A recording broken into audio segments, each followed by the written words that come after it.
Selamat malam semuanya, ya ini Vlog edisi 30 Juni 2025, edisi terakhir di bulan Juni. Seperti biasa, malam ini kita akan berikan update market, ISG dan juga membahas ide-ide yang masuk di kolom komentar Vlog edisi kemarin 29 Juni. Ya, ada cukup banyak yang masuk, terima kasih untuk Bapak Ibu yang sudah memberikan ide. Kita akan coba bahas satu persatu sesuai dengan permintaan. Baik, kita mulai ya. Sebelum saya mulai, silakan bagi Anda yang belum subscribe, silakan subscribe, dan yang sudah merasakan manfaat dari F-Talk, dukung kami dengan klik like.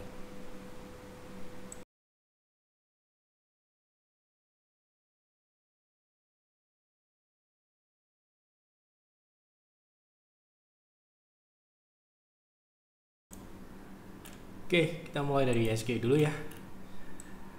Perdagangan hari ini ISG masih bergerak di area resist EMA 60 di time frame daily di 6.900 ya, masih meretest, dan retest kali ini mungkin saja bisa menguji level psikologis 7.000, tetapi ini adalah bagian dari proses dari wave C, yang mana wave C kami perkirakan akan mengarah ke terdekat di 6.700 ya. Di sini ada sebuah area di 0,3 yang kemarin hampir tercapai ya, dan di sini juga terdapat gap.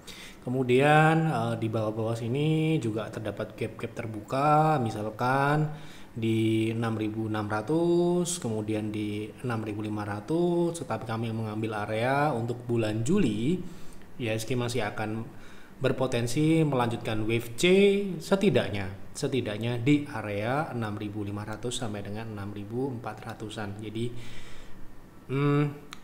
untuk kita yang mungkin berinvestasi, ya mungkin ini adalah kesempatan selanjutnya ya, setelah momentum terbaik di bulan April ataupun bulan Maret ya, ketika kita bicara soal investasi, itu adalah waktunya kita beli ketika market sedang mengalami penurunan ataupun terjadi koreksi. Oke, jadi menurut saya masih belum perlu kita update karena masih sejalan dengan apa yang kami sampaikan, di mana saat ini ISG sedang memproses wave C. Oke, kita lanjut ke pembahasan saham yang pertama.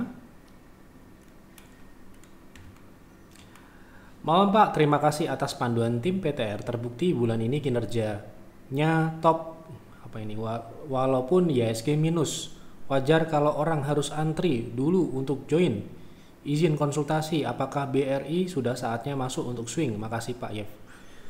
Ya, kita bersyukur, alhamdulillah selalu diberikan keberuntungan dimanapun kondisi market, kita tetap bisa mencetak kinerja positif ya. Ini kinerja bulan Juni plus 4,5% ya, sayangnya tidak bisa mencapai 5% ya, tetapi kita syukuri apa yang kita usahakan untuk member kami di private trading room untuk mendapatkan ya panduan trading yang terbaik yang bisa kita lakukan, yang kita bisa berikan ya. Tentu saja ini adalah usaha keras mencari peluang ketika marketnya tidak terlalu bagus ya. Gitu, kita terus berusaha, intinya kita terus berusaha mencari peluang dalam kondisi apapun. Dan untuk ini ya, waiting list saat ini antriannya ada 4 ya, gitu, 106 ya saat ini. Ini 106 ini ada 1 advisor, 2 admin ya. Jadi masih ada sekitar antrian 4 dan baru bisa di tanggal 10 Juli ya untuk antrian nomor 4. Seperti itu, bagi Anda yang ingin join private trading room ya, silahkan, ada waiting list terlebih dahulu. Kalau Anda mungkin bersabar ya bisa dapat ya. Oke, link di deskripsi. BRI, apakah sudah saatnya untuk swing? Kita lihat dulu ya, karena BRI ini kan inline dengan tentunya membentuk salah satu yang membentuk ISG ya. ISG sendiri masih berpotensi untuk melanjutkan penurunan. Ya, kalau kita bicara trading di saham big caps, tentunya kesempatan untuk trading itu hanya saat market turun yang signifikan.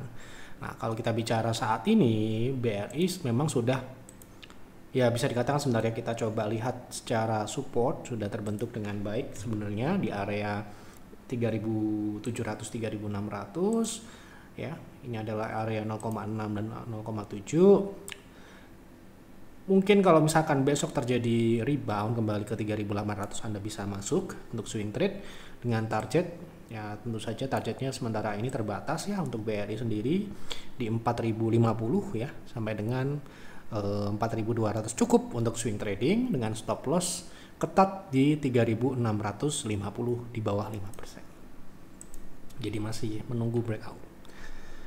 Mohon bahas saham BNI untuk swing trading. Oke, kita lihat BNI.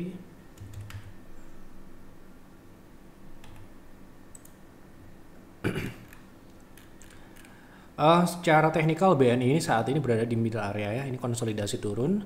Jadi kalau kita bicara trading di saham ini sebelumnya kita sudah bahas upside-nya sangat terbatas, sangat ya menurut saya kita compare dengan saham sebelumnya yang kita bahas BRI, menurut saya secara upside saat ini BNI kurang terlalu menarik ya, hanya 4%. Jadi kalau saya mungkin akan cenderung menunggu ya, menunggu di bawah, apalagi ini juga salah satu yang membentuk IHSG.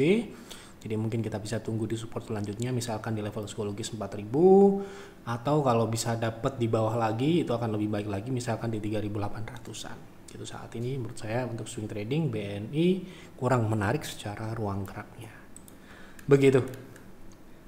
Malam Pak, mohon bahas saham FILM untuk trend following. Apakah cocok untuk trend following? Mohon range beli di harga berapa, SL dan TP-nya. Terima kasih, semoga sehat selalu Pak Yap dan terima kasih doanya.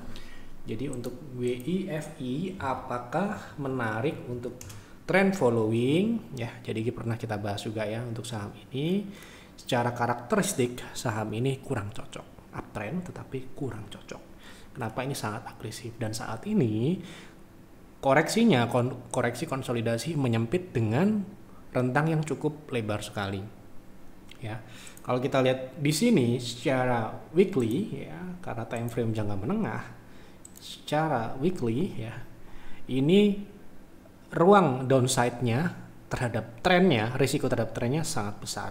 Menurut saya sangat besar, 23%. Bahkan kita bicara EMA itu di 39% sebagai indikator tren. Ya, jadi kan kalau kita mau trend following itu kan kita harus ukur risikonya terhadap tren. Trennya berubah itu dari harga saat ini berapa persen sih? Kalau misalkan dia turun ke situ berarti trennya berubah gitu, maksudnya itu risk of trend. Jadi risiko terhadap perubahan tren. Kalau risikonya lebih dari 10% itu kategorinya sedang. Kalau lebih dari 20% apalagi di atas 30% itu tinggi. Ya, buat kami risiko itu masing-masing ya, setiap orang berbeda. Ada yang mungkin siap dengan risiko 50%, ada yang 80%. Lah kalau mohon maaf, kalau kami tetap dibatasin. Kalau kita mencari, tentu saja kita mencari risiko yang sekecil mungkin. Ya. Risiko sekecil mungkin, risiko terhadap trennya sekecil mungkin. Jadi kalau risikonya sebesar ini menurut saya tidak menarik karena risikonya terlalu besar buat kami. Begitu. Nah, kalau Anda mau trend following ya, saham ini secara karakteristik memang agresif sekali. Ya, agresif sekali. Sorry, ini saham film. Oh, film ya? Sorry. Film ya. Maaf. Namanya sudah malam ya. Oke. Baik. Kalau kita bicara saham MD, saat ini posisinya sudah downtrend. Downtrend dari mana? Ya kita lihat dari sini. Ya.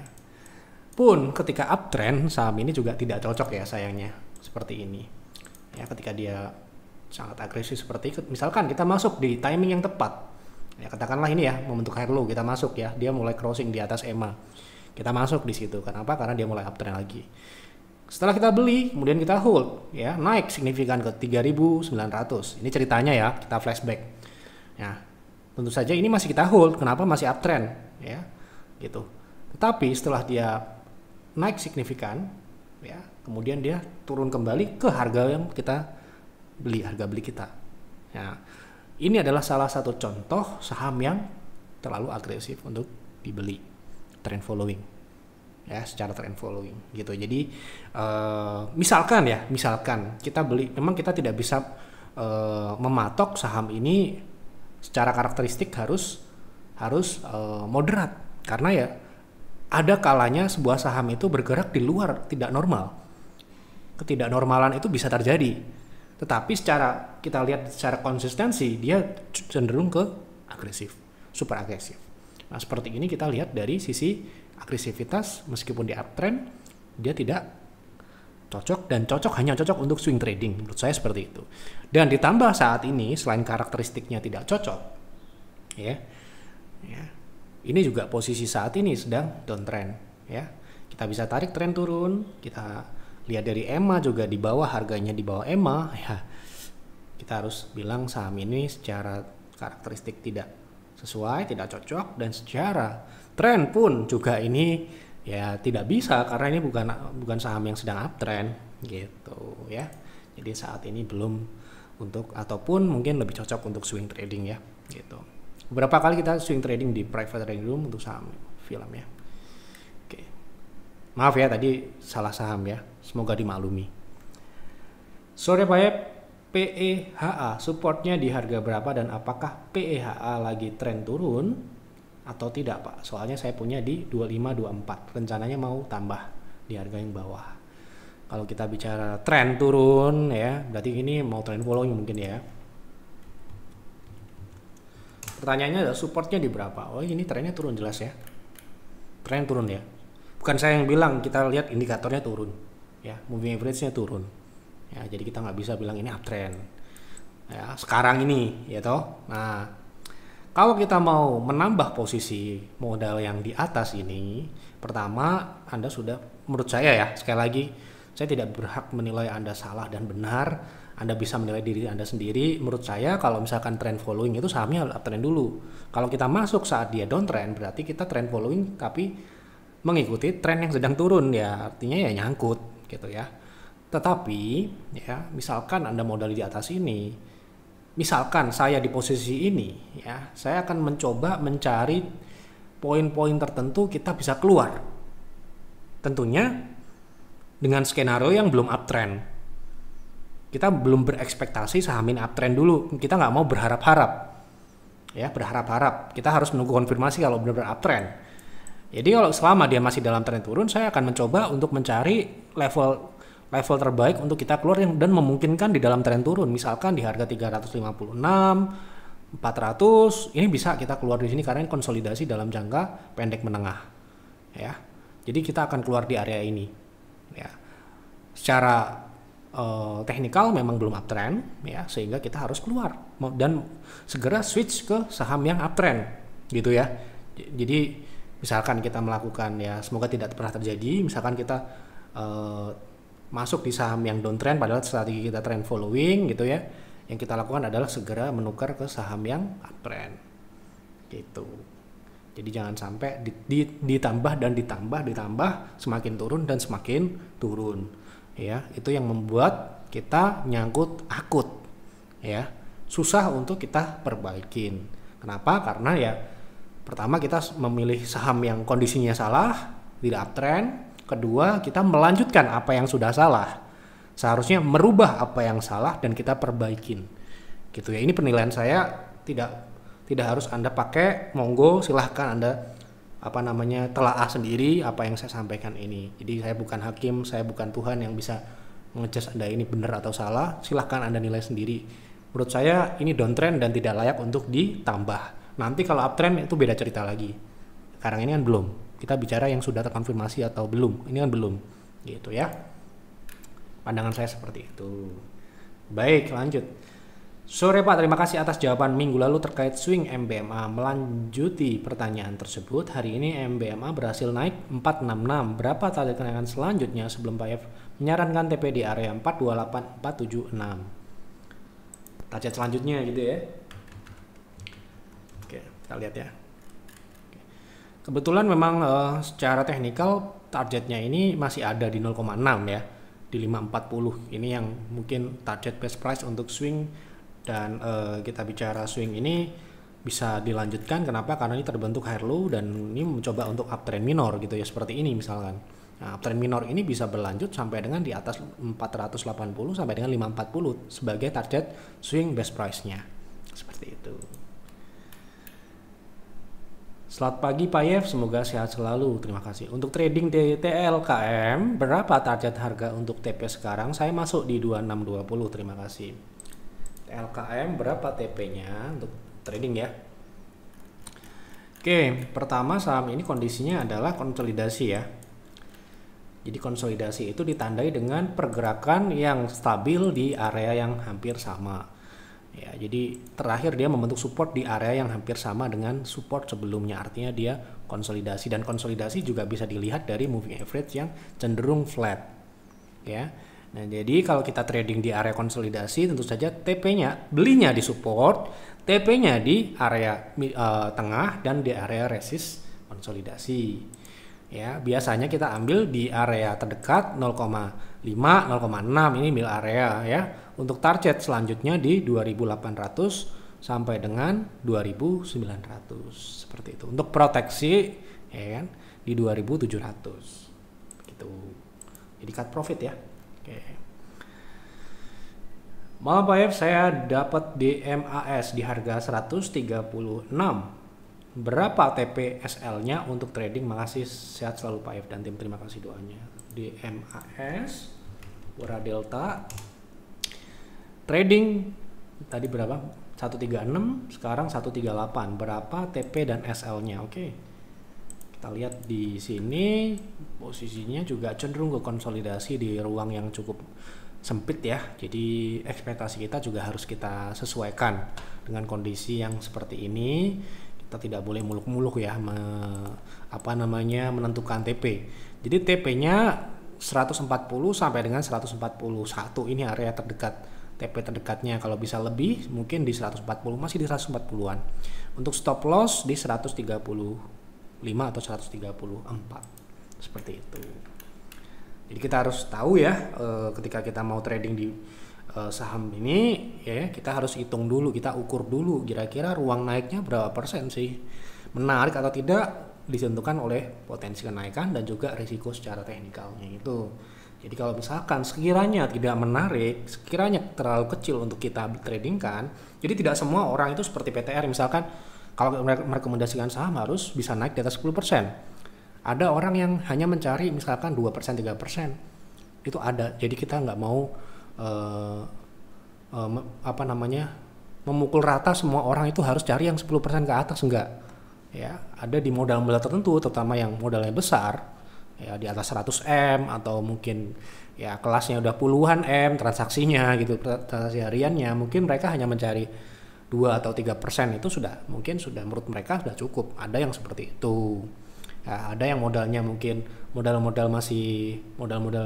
sedang gitu ya, di antara 1 M ataupun di atas 100 juta gitu misalkan, mereka masih cari yang agak-agak agresif pergerakannya, naiknya bisa di atas 10% gitu ya. Nah itu setiap orang menurut saya punya target masing-masing ya. Tapi kalau kita bicara target teknikal itu tadi yang saya sebutkan. Jadi tadi harus menyesuaikan dengan preferensi kita dalam trading. Assalamualaikum Pak ya. Waalaikumsalam warahmatullahi wabarakatuh. Mohon analisa saham TLKM untuk investasi. Berapa best price berdasarkan target penurunan WIFC dari ISG? Terima kasih. Untuk TLKM sepertinya sudah pernah tahun kemarin kita bahas di bawah 2000 ya. Di bawah 2000 dan belum tercapai sampai dengan saat ini 2025. Dan menurut saya masih ke sana arahnya. Kenapa ya? Kita bicara jangka panjang ya berarti ya. Jadi kita bicara jangka panjang, menurut saya TLKM ini sangatlah mungkin untuk turun ke bawah 2000 karena di sini kita lihat dari secara fundamental pun ya. Jadi tadi pertanyaan kan mungkin koreksi dalam jangka pendek ya karena mengacu pada ISG, tetapi kita harus investasi itu harus berpedoman pada sahamnya, bukan market aja, tapi lebih ke terkonsentrasi pada saham tersebut. Karena misalkan ISG WFC-nya selesai, belum tentu Telkom ini selesai turunnya, belum tentu. Misalkan seperti BRI turunnya lebih dulu dibandingkan ISG, ya, gitu. Jadi kita harus juga melihat industri seperti apa, sektornya seperti apa. Jadi jangan menjadikan patokan ISG begini, saham ini akan begini, belum tentu Pak, belum tentu ya. Jadi kita harus tahu. Nah secara kinerja kita lihat dulu ya. Jelas ya ini masih sesuai dengan apa yang kami sampaikan setelah kita melakukan penjualan distribusi di tahun 2022-2023. Kinerjanya memang kembali melanjutkan koreksi di 2024 dan di 2025 ini terbukti juga masih turun. Sehingga kami masih merasa masih memperkirakan ya apa yang kami sampaikan tahun kemarin 2024, ya, saham ini masih berpotensi untuk melanjutkan penurunan yang lebih dalam lagi dengan target yang masih sama ya, di bawah 2000. Jadi kalau kita mau berinvestasi dengan kinerja yang seperti itu tadi, setidak-tidaknya ya harga belinya adalah di bawah 2000 ya. Jadi kalau misalkan kita bicara 2021, sorry, kita distribusi di 2021 ya. Di 2021 ini kan lumayan di peaknya ya, kebetulan, sekali lagi kebetulan ya, saat itu kita jual di 3.600 nih ya, di peer ya, September ya, kira-kira di September itu kita melakukan distribusi. Setelah itu turun. Kenapa kita distribusi saat itu? Karena memang secara fundamental kita proyeksikan akan turun ya, dan terbukti di 2023 ya turun ya gitu. Bahkan di 2022 pun ya, setahun kemudian setelah kita distribusi bersih di akhir 2021, kinerjanya langsung ya mengkonfirmasi apa yang kami perkirakan ya gitu. Jadi secara profitabilitas ini turun ya. Jadi dulu ada yang bertanya kenapa Telkom dijual, bukankah Telkom ini memonopoli atau apa ya, secara fundamental kuat dan sebagainya. Ya tidak selalu seperti itu. Seperti halnya BRI pun bisa turun, BCA pun bisa turun. Tidak ada yang namanya saham itu superior, tidak ada. Ada kalanya dia akan turun karena ya fundamental yang terjadi koreksi. Kalau Telkom ini menurut saya masih dalam kategori koreksi ya. Koreksi ini ya karena impact dari ekonomi secara umum, adanya persaingan dan sebagainya. Jadi kalau misalkan dia masih bisa survive itu bukan berarti terus tumbuh terus ya, ada kalanya dia koreksi dulu ya. Nanti ketika dia sudah menentukan harga yang ideal untuk kita, seperti yang saya bilang tadi di bawah 2000, mungkin itu adalah harga yang cukup masuk akal untuk kita investasi, karena mungkin secara harga wajar mungkin di atasnya kita bisa dapat gap antara harga dengan fundamentalnya. Fundamentalnya turun tetapi harga sahamnya lebih turun daripada fundamentalnya. Itu kita bisa juga berinvestasi pada kondisi yang seperti itu. Jadi kalau misalkan kita bicara Telkom ini turun ya karena memang sudah cukup mature ya, secara profitabilitas juga agak susah untuk improve ya, sehingga yang kita bisa lakukan adalah kita harus mencari gap antara harga saham dengan fundamentalnya. Jadi fundamentalnya turun sekian persen, harga sahamnya harus turun lebih dalam dari itu supaya kita dapat selisih antara harga saham dengan fundamentalnya. Seperti itu ya cara kita berinvestasi pada saham-saham yang mungkin big caps ya, kategori seperti BRI, mungkin Telkom atau Astra ya, yang mana sudah agak sulit untuk mengharapkan pertumbuhan yang signifikan seperti saham-saham yang kategorinya adalah growth stock ya. Ada saham itu berbeda-beda dan cara investasinya juga berbeda-beda.